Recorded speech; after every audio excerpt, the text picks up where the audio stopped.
la Success Family. L'été arrive à grands pas et vous êtes généralement très nombreux à cette période à vouloir trouver un job, soit pour vous faire un petit peu d'argent, soit pour vous payer vos études de l'année prochaine. Dans cette vidéo, je vais essayer de vous donner quelques conseils pour trouver un travail à faire cet été. Je vous dirai comment trouver un job d'été, comment faire son CV pour être recruté, et à la fin, je vous donnerai quelques idées de travail d'été à faire. Avant de commencer, si vous êtes intéressé par tout ce qui est vie étudiante, par les études de manière générale, n'oubliez pas de vous abonner à la chaîne parce que je fais une vidéo sur cette thématique-là tous les mercredis soirs et les dimanches soirs à 18 h. Alors maintenant, attaquons le cœur du sujet. Comment trouver un travail pour cet été? Alors déjà, première chose, il faut s'y prendre au plus vite. Il faut s'y prendre le plus tôt possible. Alors là, je sors cette vidéo au mois de mai, donc là, il faut vraiment pas tarder. Ensuite, pour trouver un travail cet été, il faut avoir une idée plus ou moins de ce que vous voulez faire. Alors pendant l'été, il y a des secteurs en tout cas qui recrutent énormément. Il y a des secteurs qui recrutent beaucoup. Des secteurs comme l'accueil, l'hôtellerie, la restauration, l'animation recrutent beaucoup l'été. Ensuite, avant d'aller regarder sur internet les différents postes possibles, les différents postes disponibles,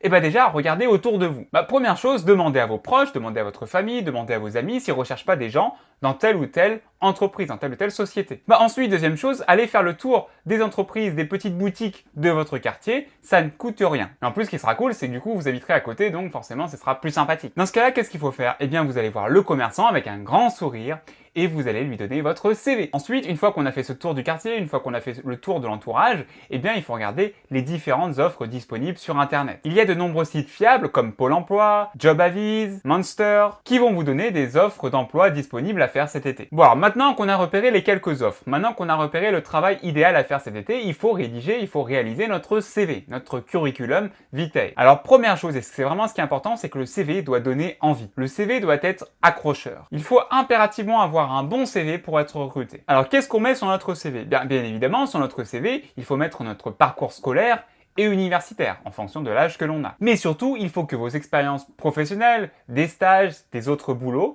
il faut que ces expériences professionnelles apparaissent sur votre CV. Sur ce CV, n'oubliez pas également d'inscrire vos nombreuses compétences. Par exemple, si vous êtes bilingue, si vous êtes trilingue, si vous êtes polyglotte, dites-le. Si vous savez cuisiner, dites-le. Si vous savez faire les choses vite, dites-le. Alors maintenant, une question qui revient souvent.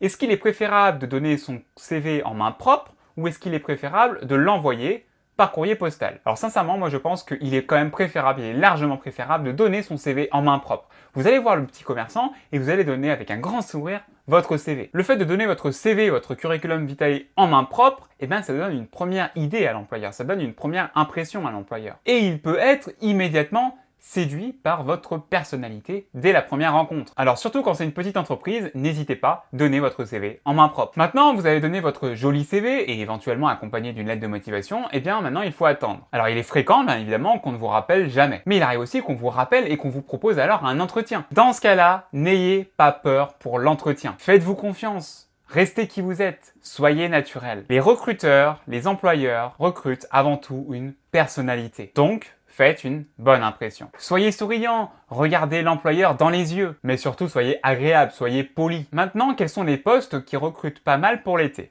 Tout d'abord, première chose, vous pouvez travailler dans un bureau. Vous pouvez travailler dans un centre des impôts, dans une banque ou même dans une mairie. Vous pouvez travailler également avec des enfants. Ce que vous pouvez faire déjà, c'est garder des enfants, bien entendu, mais vous pouvez aussi être animateur dans un centre de vacances. Alors attention juste sur ce petit point-là, sur le fait d'être animateur dans un centre de vacances, en général, les employeurs demandent le BAFA, le brevet d'aptitude aux fonctions d'animateur. Donc, si vous avez le BAFA, c'est encore mieux. Vous pouvez également travailler dans la grande distribution, dans la restauration rapide, ou même comme serveur dans un petit restaurant. Voilà les principaux jobs d'été. Alors, il y en a une multitude, c'est pour ça que je ne vais pas tous les énumérer, c'est une liste non exhaustive.